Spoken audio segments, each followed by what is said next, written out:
Wanted, young, fit and healthy men willing to lie on their backs and do absolutely nothing for 2 months.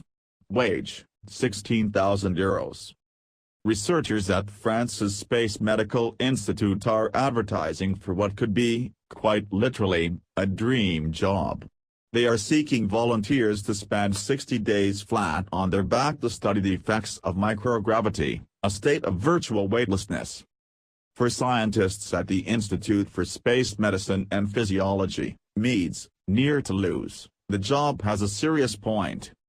The 24 successful candidates, fit and sporty males aged 20-45 who do not smoke, have no allergies and boast maximum body mass index of between 22 and 27, will undergo a battery of tests for 2 weeks before and after spending 2 months in bed.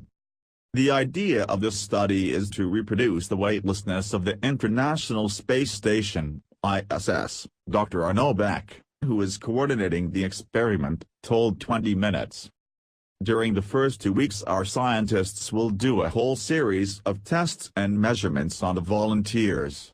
This will be followed by a 60-day period during which they must remain in bed, the head slightly inclined downwards at less than 6 degrees.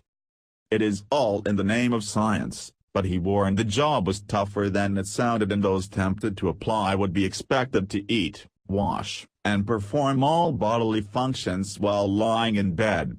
The rule is to keep at least one shoulder in contact with the bed or its frame. The final 2 weeks will be spent recuperating and undergoing further tests to establish the consequences of not setting foot to ground for 2 months. Beck said the experiment aimed to look at the detrimental effects of prolonged weightlessness on the human body and to find ways of combating them. In certain conditions the cardiovascular system is affected and is not capable of making the same effort as before the experiment. We even see a greater tendency to drops in blood pressure and vertigo. As with astronauts who have spent a long period in space, volunteers experience muscle loss in the lower body, a drop in bone density and find it difficult to stand afterwards, he said.